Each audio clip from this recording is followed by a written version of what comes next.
Telugu cinema పోస్టర్లు కర్ణాటకలో చింపేస్తున్నారు, లేకపోతే నల్ల రంగు రాస్తున్నారు అనే వార్త ఒకటి ప్రస్తుతం వైరల్ అవుతోంది.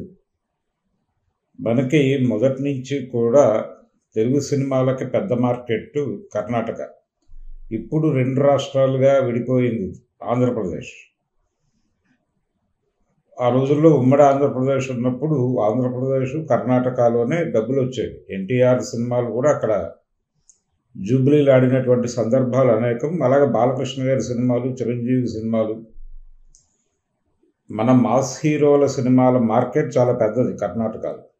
పవన్ కళ్యాణ్, ఇలా తర్వాత దశలో రామ్ చరణ్, అల్లు అర్జున్, వీళ్ళందరి సినిమాలకి కర్ణాటకలో చాలా బిగ్ రెవెన్యూస్ వస్తాయి. అయితే డబ్బింగ్కి అవకాశం లేదు.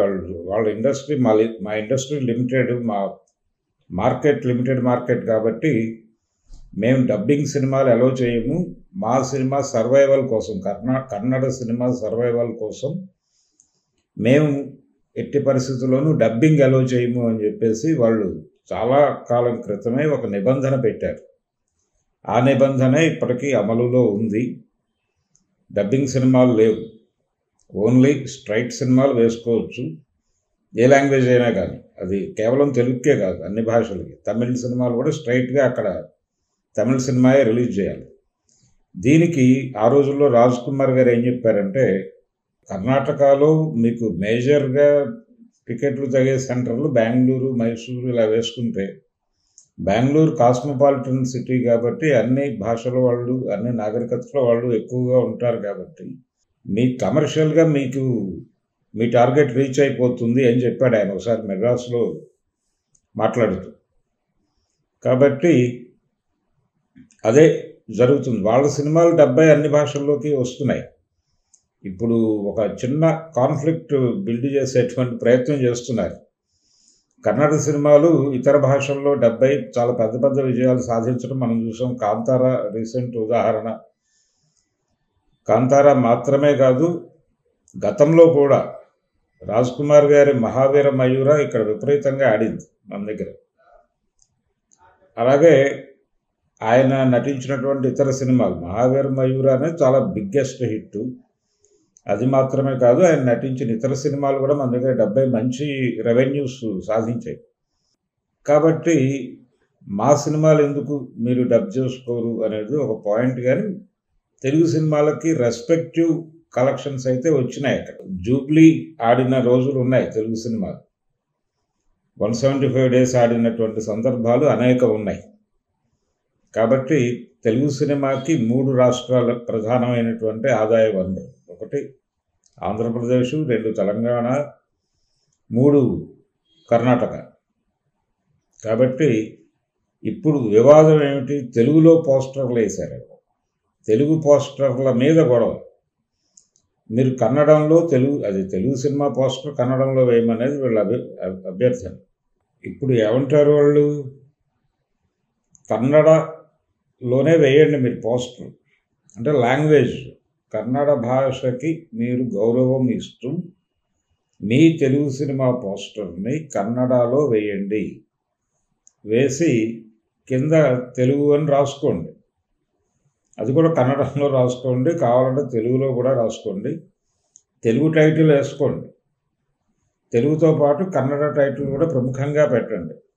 తద్వారా మా భాషను గౌరవించండి. గౌరవిస్తే మేము మీ సినిమాని గౌరవిస్తాం అని చెప్పడం. అంటే ప్రతి సందర్భంలోనూ ప్రతి చోట ఒక ఆత్మగౌరవ ప్రశ్నతో ఏదో ఒక ఆందోళన జరుగుతూనే ఉంటుంది. దాని మోటో ఏమిటి? లేకపోతే ఆ లోతుల్లోకి వెళ్ళి అలా కాదు, మనం అందరం భారతీయులం, మనం ఒకరినొకరు ఈ గేట్లు కట్టుకుని, బ్యారికేట్లు కట్టుకుని ఎలో చేయకుండా ఉంటే అది కరెక్ట్ కాదు కదా అనే పద్ధతిలో మాట్లాడటం అన్ని సందర్భాల్లోనూ కుదరదు. దీన్ని అంగీకరించాలి. కాబట్టి అక్కడ ఎవరైతే ఆ పోస్టర్ల మీద నల్ల రంగు పూస్తున్నారో, ఎవరైతే పోస్టర్లు చింపేస్తున్నారో, వాళ్ళ మోటో ఏదైనా కావచ్చు. తెలుగు పోస్టర్లతో పాటు తెలుగు పోస్టర్లు కొన్ని వేయచ్చు, కానీ అలాగే ప్రత్యేకంగా పోస్టర్ డిజైన్ చేస్తే పోయేదే ఉంది. కర్ణాటక వరకు మేము చేస్తున్నామని చెప్పి ప్రముఖంగా కన్నడలో తెలుగు టైటిల్ వేసేసి పక్కన తెలుగు టైటిల్ కొంచెం చిన్న సైజులో వేసేసి చేస్తే ఏమీ కాదు. అయితే ఇది లొంగుబాటు కింద అవుతుందా అని చెప్పి కొంతమంది మిత్రులు మాట్లాడారు. ఇందాకే ఏదో టిఫిన్ చేస్తూ ఈ చర్చ వచ్చింది. వచ్చినప్పుడు ఎందుకు సరెండర్ కావాలి, ఎందుకు కాకూడదు అనేది నాకు క్వశ్చన్. ఇప్పుడు భారతీయత, దేశభక్తి అనే పేరుతో ఎవరెవరో వచ్చి లోకల్గా ఉన్నటువంటి మార్కెట్లను కొల్లగొట్టేస్తుంటే మనం ఏం మాట్లాడలేకపోతున్నాం భారతీయులు అనే పేరుతో. ఇక్కడ మన లేబర్కి ఉపాధి దొరకదు. ఎందుకు దొరకదు అంటే వీళ్ళు గౌరవప్రదమైనటువంటి వేతనాలు అడిగే పరిస్థితి కూడా లేదు. ఎందుకు లేదు అంటే బయట నుంచి వచ్చేస్తున్నటువంటి చౌకగా దొరుకుతున్నటువంటి లేబర్, ఇతర రాష్ట్రాల నుంచి పర్టికులర్గా నార్త్ నుంచి విపరీతంగా ఫ్లోట్ అవుతున్నటువంటి లేబర్ ఇక్కడ తక్కువ కాస్ట్కి పనిచేయటం వల్ల లోకల్ లేబర్కి ప్రాపర్ రేట్లు దక్కటం లేదు అనేది ఒక గొడవ నడుస్తుంది. దీంతోపాటు ఫ్రమ్ ది బిగినింగ్ మనకు ఇంకొక మేజర్ ప్రాబ్లం ఉంది. అదేంటంటే గుజరాతీ బనియాలు, రాజస్థానీ మార్వాడీలు ఇక్కడ బిజినెస్ కమ్యూనిటీ అయినటువంటి కోవట్లని పూర్తి స్థాయిలో గుమస్తాలుగా మార్చేసి అన్ని వ్యాపారాలు వాళ్ళే కబ్జా చేసేశారు. ఇది ప్రతి రాష్ట్రంలోనూ ప్రతి ప్రాంతంలోనూ జరుగుతోంది. ఇది కూడా దేశభక్తి పేరుతోనూ భారతీయత అనేటువంటి పేరుతోనూ జరుగుతోంది. కాబట్టి తమని తాము ప్రొటెక్ట్ చేసుకోవడానికి ప్రతి చోట్ల ఏదో మేరకు బ్యారికేడ్లు కట్టుకోక తప్పదు. నిజానికి భారత స్వతంత్ర పోరాటం ఎందుకు జరిగింది? మమ్మల్ని మీరు దోచుకెళ్ళిపోతున్నారు అనే కదా, మా సంపద అంతా తరలించేస్తున్నారు, ఇదే కదా నినాదం. ఇది ప్రతి ప్రాంతానికి వర్తిస్తుంది కదా.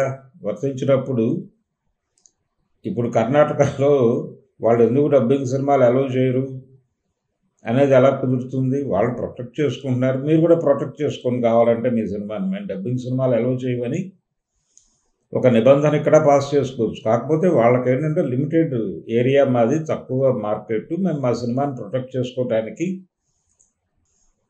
కాబట్టి ఇది ఇది అంగీకారంతో జరిగిన పనే. దాని పట్ల వివాదం చేయాల్సినటువంటి అవసరం లేదు. ఏ కారణంతో దాని వెనకాల స్వార్థం ఉందా మరొకటి ఉందా అనేది పక్కన పెట్టేసి గౌరవించి ఆ ఆందోళనని గౌరవించి కన్నడలో పోస్టర్లు వేసినందువలన వచ్చిన ప్రమాదం ఏమీ లేదు. అదేదో లొంగుబాటుగానో మరొక విధంగానో చూడాల్సిన అవసరం అంతకంటే లేదు. ఎవరైతే దీన్ని అంటే దీని మీద ఎవరైతే ఎక్కువ డిస్కషన్ పెడతారో వాళ్ళు స్ట్రైట్ అవే కన్నడిగుల ఆత్మగౌరవాన్ని కించపరచటంగా మారుతుంది ఈ ఆర్గ్యుమెంట్ నెమ్మదిగా. అంటే మీ సినిమాలు 70 మా దగ్గర, నేను ఇందాకే చెప్పాను, మహావీర మయూర సినిమా ఇక్కడ విజయవాడ లాంటి సెంటర్లో కూడా మేనకా థియేటర్లో సద్దినోత్సవం జరుపుకున్నటువంటి సందర్భం. ఇవి ఉంటాయి, ఎక్కడైనా ఉంటాయి. ఎన్టీ రామారావు గారి సినిమాలు అక్కడ సిల్వర్ జూబ్లీలు జరుపుకున్నాయి, చిరంజీవి గారి సినిమాలు జరుపుకున్నాయి, జూనియర్ ఎన్టీఆర్ సినిమాలకు పెద్ద మార్కెట్ అదే కర్ణాటకనే. సో ఇదొక వివాదం. దీన్ని వివాదంగా ఏదైనా సరే ఒక డిమాండ్ వచ్చిందంటే ఆ డిమాండ్ పట్ల పాజిటివ్గా రెస్పాండ్ అవడమే బెటర్. దానికి నెగిటివ్గా వెళ్ళి యుద్ధానికి దిగటం అనేది కరెక్ట్ కాదు.